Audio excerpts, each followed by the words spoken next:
Hello guys, आज हम पढ़ेंगे last chapter management of natural resources.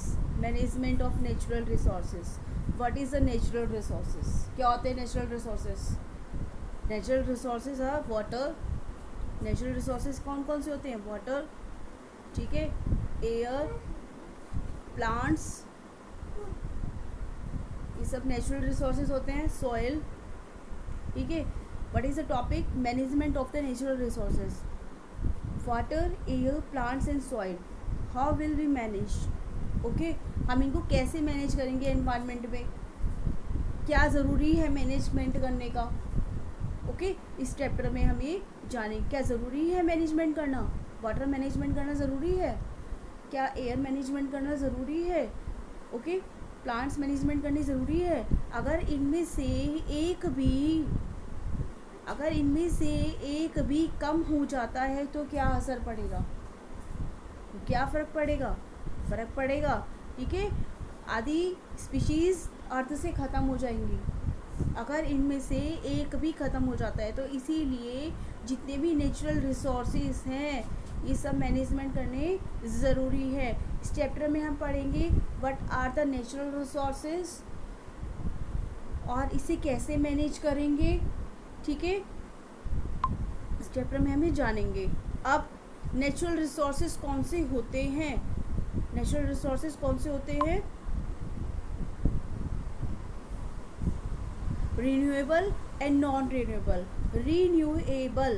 Renewable means जो इजीली रिप्लेनिश्ड हो जाते हैं, इजीली मिलते रहते हैं, जैसे कि सन, जैसे कि एयर, वाटर और सनलाइट और फॉरेस्ट इजीली रिप्लेनिश्ड होते हैं। मतलब बनते रहते हैं, बिगड़ते रहते हैं, बनते रहते हैं, जो अपने आप ही बनते रहते हैं, रिन्यूएबल। लेकिन नॉन रिन्यूएबल कौन से होते हैं? But what are the non renewable natural resources? जो मिलियंस ऑफ ईयर्स में ऑब्टेन होते हैं और बहुत महंगे होते हैं। जस्ट इमेजिन, कौन से होते हैं वो? जैसे पेट्रोल, ठीक है। पेट्रोल कहाँ से निकाला जाता है? अर्थ क्रस्ट से निकाला जाता है, ठीक है। और कोल, ये सब क्या होते हैं? नॉन रिन्यूएबल होते हैं। ये बनते कैसे हैं? फोसिल से बनते हैं, ठीक है। फोसिल्स होते हैं, फोसिल से बनते हैं। ये मिलियंस ऑफ ईयर्स बाद क्या प्राप्त होता है? इनसे पेट्रोल प्राप्त होता है और कोल प्राप्त होता है। इसीलिए बहुत महंगे होते हैं और मार्केट में कम अवेलेबल होते हैं, ठीक है, as compare to the renewable. तो इसलिए हम इनसे क्या कहते हैं? Non renewable. देखो, रिन्यूएबल को हम क्या बोलते हैं? इन एग्जॉस्ट भी बोलते हैं, जबकि नॉन रिन्यूएबल को हम बोलते हैं एग्जॉस्ट। एग्जॉस्ट का मतलब क्या है? अर्थ से मतलब जो नेचुरल रिसोर्सेज हमें अर्थ से मिलते हैं, ठीक है। Exhaust, non renewable, okay.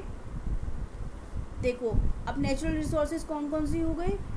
Sunlight, soil, water, air, ठीक है। और so many such natural resources हैं जो अर्थ पर होते हैं।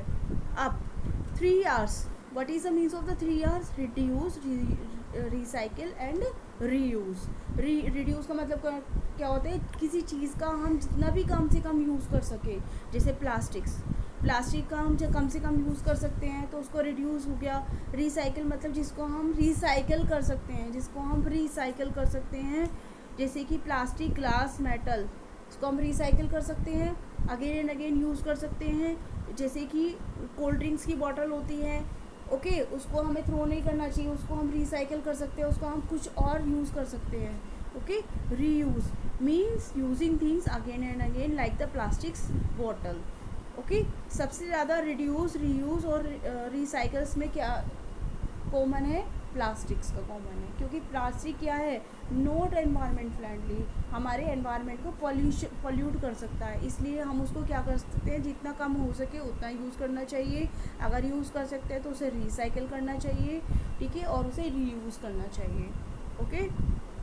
अब need for the management of the natural resources, क्या ज़रूरी है मैनेजमेंट करने का? क्या ज़रूरी है? All the things we use and consume are obtain from the natural resources, ठीक है। हमें सॉइल मिलती है, सॉइल ज़रूरी है मैनेजमेंट करना, ओके।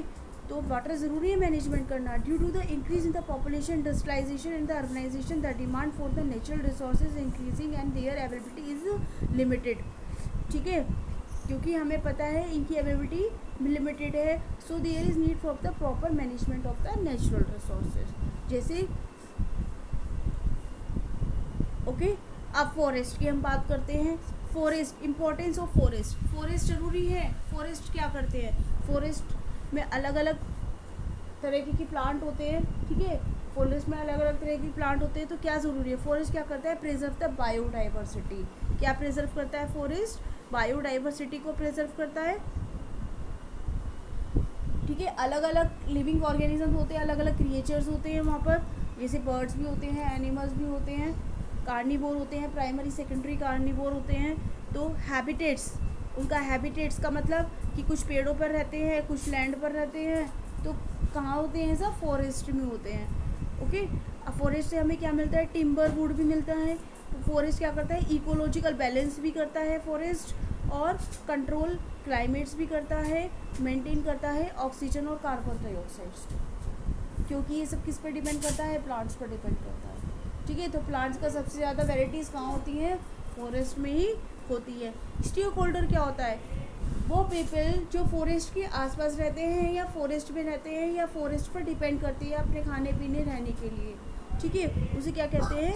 स्टेक होल्डर कहते हैं.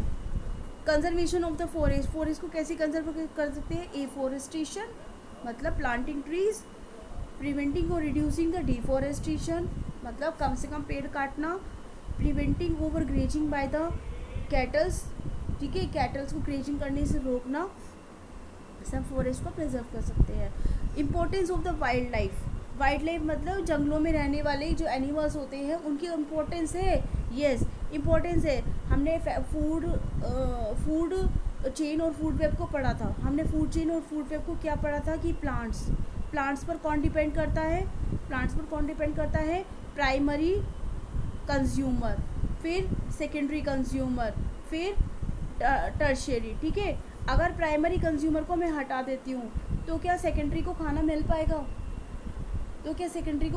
पाएगा?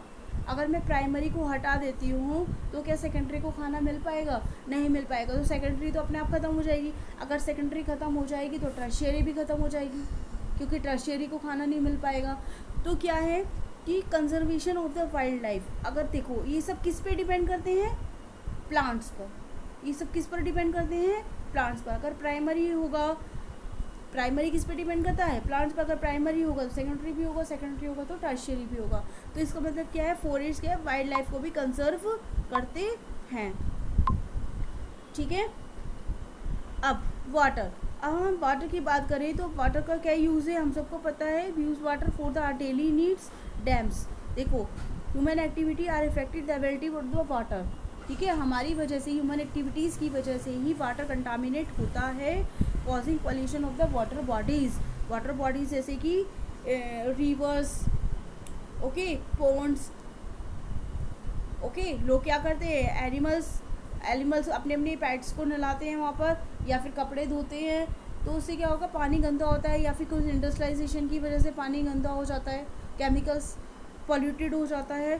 तो इस पानी, तो हम क्या करना चाहिए? Dams, advantage of the dams, irrigation of the crops. तो उसके पानी को हमें स्टोर करना चाहिए, रेन वाटर को हमें स्टोर करना चाहिए. कहाँ से स्टोर करना चाहिए? डैम्स बनाने चाहिए. क्यों? क्योंकि डैम्स बनाने से क्या होगा कि क्रॉप्स को इरीगेशन हो सकता है ईजीली. इलेक्ट्रिसिटी बना सकते हैं हम. Supply water to town and the cities, control floods. ठीक है. Disadvantage of the dam: social problem, economic problem and environmental problem. Social problem कैसे? It displaces a large number of the people who have to be, मतलब dam. Social problem क्या है कि dams बनाने के लिए ज़्यादा एरिया चाहिए. ज़्यादा एरिया कहाँ से लाएंगे? तो वहाँ से पीपल को डिस्प्लेस करना पड़ेगा. इकोनॉमिक प्रॉब्लम, बहुत एक्सपेंसिव होता है. Environment problem, deforestation and also the biodiversity cause करता है. ठीक है, ओके. Water harvesting. वाटर को हम स्टोर कैसे करते हैं? Rain water harvesting. ठीक है, कैसे कर सकते हैं? डिगिंग पिट्स, गड्ढे बना करके.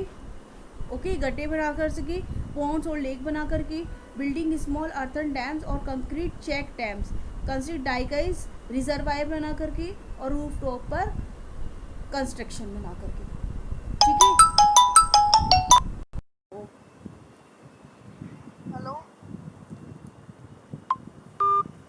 advantage of the ground water, different method of the water harvesting, different method of the water harvesting.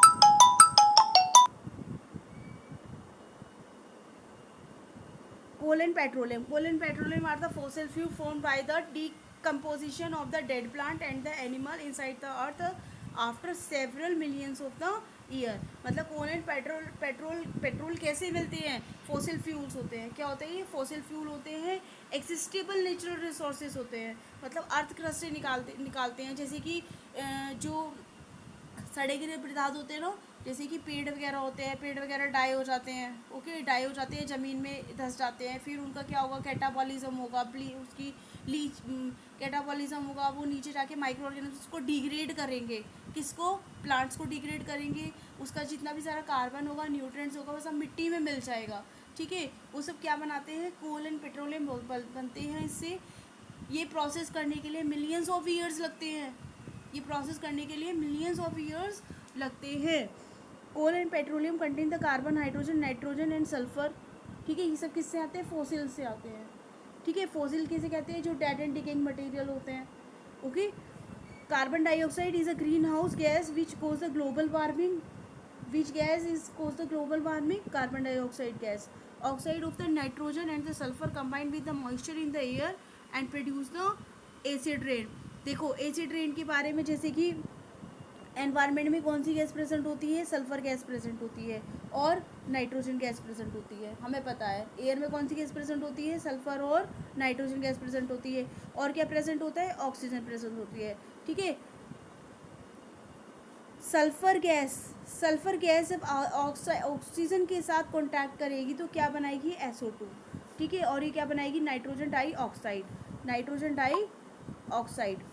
Okay, तो ये सब क्या है? पॉल्यूटेंट है. पॉल्यूटेंट गैस है. कौन सी गैस है? पॉल्यूटेंट गैस है. Which gas is known as a pollutant gas? Sulphur dioxide और नाइट्रोजन डाइऑक्साइड. जब बारिश आती है तो ये गैस रेन वाटर में मिक्स हो जाती है. ठीक है, रेन वाटर में मिक्स होने की वजह से जब ये गैस इमारतों पर गिरती है या ये हमारे लिए हार्मफुल होती है. ठीक है, आपने देखा होगा इमारतें पीली पड़ जाती है. तो ये किसकी वजह से होता है? Because of the pollutant gas. तो इसे हम क्या बोलते हैं? Acid rain. क्या बोलते हैं हम इसे? एसिड रेन, क्योंकि इसमें एसिड मिक्स होता है. Melting of the polar ice, rise in the sea levels because of the pollution. ठीक है, तो ये हमारा आज का चैप्टर. इस चैप्टर में मैं क्या पढ़ा था? Management of the natural resources. मतलब कौन कौन से नेचुरल रिसोर्सेज के बारे में हमने पढ़ा था? वाटर को रेन वाटर हार्वेस्टिंग कैसे कर सकते हैं, वाटर को हम स्टोर कैसे कर सकते हैं, और डैम बनाने के क्या क्या फ़ायदे हैं. ठीक है, और भी हमने इसमें नेचुरल रिसोर्सेज के बारे में पढ़ा था. This chapter is very important.